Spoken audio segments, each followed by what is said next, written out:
Honeymoon पर ले जाकर अपने पति राजा रघुवंशी को मौत के घाट उतारने वाली सोनम रघुवंशी को होगी फांसी। लाख कोशिशों के बाद भी नहीं बच सकेगी सोनम। जी हां, राजा रघुवंशी और सोनम रघुवंशी केस में एक नया मोड़ सामने आया है। 16 दिन से लापता सोनम को पुलिस ने गिरफ्तार कर लिया है। उसके साथ 4 लोग और गिरफ्तारी हुई है। सोनम की गिरफ्तारी के बाद अब उसे फांसी देने की भी तैयारी हो चुकी है। जो केस पिछले 16 दिनों से उलझा हुआ था, उसमें अब एक नया मोड़ सामने आ गया है। राजा रघुवंशी की हत्या किसी और ने नहीं, बल्कि उनकी पत्नी सोनम ने ही कराई थी। हेलो दोस्तों, मैं हूं फैज और आप देख रहे हैं द इंडियन आइज। आखिर ये सब कैसे हुआ? क्या है इसके पीछे की सच्चाई? कैसे हुई राजा रघुवंशी की मौत? अब सोनम को क्या सजा दी जाएगी? ये सब जानने के लिए आपको वीडियो को अंत तक जरूर देखना होगा। लेकिन उससे पहले आपको कहानी की शुरुआत जाननी होगी। कैसे कहानी शुरू हुई थी ये? कैसे हुई राजा रघुवंशी की मौत? हत्या कैसे की गई? हमारे देश में एक जगह है मेघालय, जहां हर तरफ फैली हरी भरी वादियां, झरने, ऊंचे ऊंचे पहाड़ और उनके बीच से गुजरती सड़कें आपको किसी फिल्म के सीन जैसा महसूस कराएंगी। शायद इसी वजह से इंदौर के रहने वाले कपल राजा रघुवंशी और उनकी पत्नी सोनम रघुवंशी अपने हनीमून के लिए मेघालय जाने का प्लान करते हैं। इंदौर के रहने वाले राजा रघुवंशी ने 11 मई 2025 को सोनम रघुवंशी से शादी की थी। इसके बाद दोनों पति पत्नी 20 मई को हनीमून के लिए मेघालय रवाना हुए थे। 22 मई को दोनों शिलांग के मावलियाट गांव स्थित शिपारा होम पर ठहरे थे। लेकिन 23 मई को उनके साथ कुछ ऐसा होता है जो किसी हॉरर स्टोरी से कम नहीं है। दरअसल 20 मई को राजा और सोनम गुवाहाटी एयरपोर्ट पर लैंड करते हैं, फिर कामाख्या देवी के दर्शन करने के लिए जाते हैं। असम में 2 दिन घूमने के बाद 22 मई को राजा और सोनम शिलांग में पहुंच जाते हैं। वहां के एक लोकल रेंटल एजेंसी से वो लोग एक स्कूटी किराए पर लेते हैं और उसी स्कूटी से आसपास की कुछ जगह घूमते हैं। अगले दिन यानी कि 23 मई की सुबह 5:30 पर वह लोग अपने होटल से चेकआउट कर लेते हैं। वह लोग अपने लगेज बैग को स्कूटी में कैरी करके घूम नहीं सकते थे, इसलिए उनके पास जितना भी कीमती सामान था उसे वे छोटे बैग में डालते हैं और बाकी लगेज उसी होटल में रिसेप्शन में छोड़ देते हैं। फिर वह लोग उसरा हिल्स की तरफ बढ़ते हैं, जो कि शिलांग से लगभग 60 किलोमीटर दूर है। वहां पहुंचने के बाद दोपहर के 1 बजे से 1:30 बजे के करीब सोनम अपनी सासू माँ से बात करती है। यह राजा और सोनम का आखिरी कॉल होता है, क्योंकि 1:47 पर जब राजा के बड़े भैया सोनम को कॉल करते हैं तो सोनम का मोबाइल रिंग तो होता है, लेकिन कोई रिसीव नहीं करता। राजा का फोन तो पहले से ही स्विच ऑफ था, लेकिन 24 मई को सोनम का फोन भी बंद हो जाता है। अब ये क्लियर हो जाता है कि 1:30 से लेकर 1:47 के बीच ही कुछ ना कुछ अनहोनी हुई है।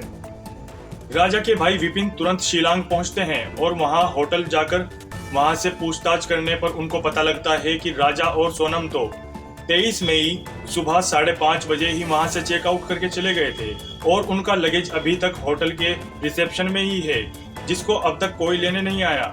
यह बात सुनने के बाद विपिन को पूरा यकीन हो गया था कि राजा और सोनम के साथ कुछ न कुछ अनहोनी हो गई है। जरूर वे दोनों किसी मुसीबत में हैं।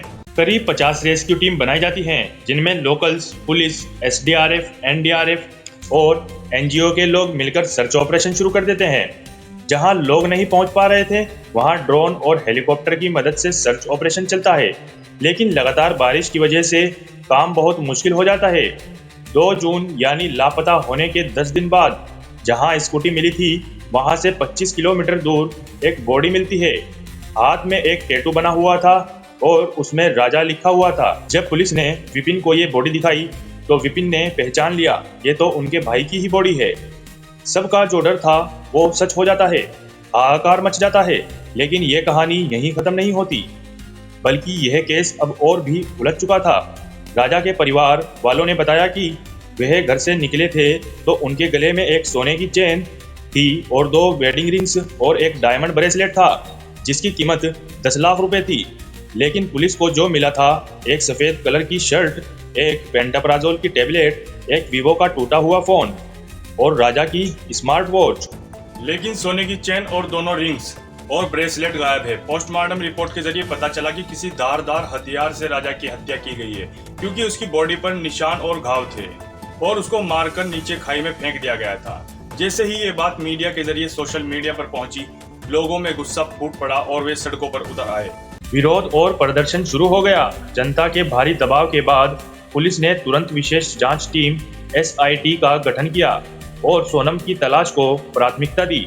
लेकिन इस मामले की दिशा पूरी तरह से बदल गई थी जब एक स्थानीय गाइड अल्बर्ट PD ने पुलिस को बताया कि 23 मई को उसने राजा और सोनम को 3 युवक के साथ फॉल्स की ओर जाते हुए देखा था। फिर पुलिस ने वहां के CCTV चेक किए और सोनम के कॉल डिटेल्स चेक किए गए। यूपी और इंदौर के अज्ञात नंबरों से बात की हुई पाई गई। पुलिस को संदेह हुआ कि सोनम ने ही इस हत्या की साजिश रची है। इसी बीच 4 जून को सोनम ने खुद गाजीपुर के एक ढाबे से फोन करके आत्मसमर्पण किया। उसने बताया कि वह डरी हुई थी और उसे जान का खतरा महसूस हो रहा था। पुलिस ने फौरन उसे हिरासत में लिया। पूछताछ में जो खुलासा हुआ उसने पूरे मामले की दिशा ही बदल दी और पुलिस भी हैरान रह गई। सोनम ने झूठ बोलकर पुलिस को गुमराह करने की कोशिश की, लेकिन पुलिस के सख्त सवालों और सख्ताई की वजह से झूठ ज्यादा देर टिक नहीं सका। धीरे धीरे सच खुद ब खुद बाहर आने लगा और सोनम ने इस सच्चाई को कबूला और पूरा सच बाहर आ गया। शादी के बाद भी वह लगातार अपने प्रेमी राज कुशव के संपर्क में थी। सोनम और राज कुशव के बीच एक गहरा रिश्ता था। वह दोनों ही राजा की जिंदगी से छुटकारा पाना चाहते थे। सोनम ने अपने बयान में बताया कि उन्होंने मिलकर इस हत्या की तैयारी की थी। इसके बाद राज कुशव ने अपने 3 दोस्तों विशाल सिंह चौहान, आकाश राजपूत और आनंद सिंह कुर्मी के साथ इस हत्याकांड को मिलकर अंजाम दिया। जब पूरा सच जनता के सामने आया तो पूरे देश में गुस्से की लहर दौड़ गई। सोशल मीडिया से लेकर सड़कों तक लोग राजा रघुवंशी की निर्मम हत्या को लेकर न्याय की मांग करने लगे। लोगों ने विरोध प्रदर्शन शुरू कर दिया और मशाल जुलूस निकाले गए। लोगों का साफ कहना है यह कोई आम क्राइम नहीं था, यह प्लान करके की गई बर्बर हत्या है। ऐसे लोगों को उम्र कैद नहीं, फांसी की सजा मिलनी चाहिए ताकि समाज में डर बने और कोई भी पत्नी प्रेमी के साथ मिलकर अपने पति की जान लेने की हिम्मत ना कर सके। और अगर आप भी चाहते हैं कि राजा रघुवंशी को इंसाफ मिले तो इस वीडियो को ज्यादा से ज्यादा अपने दोस्तों और परिवार तक शेयर करें ताकि उनको भी पता चले कि प्यार के नाम पर कैसे एक इंसान की जान ली गई। और चैनल को सब्सक्राइब जरूर कर देना क्योंकि यहाँ हम आपको दिखाते हैं दुनिया की कड़वाहट और सच्चाई।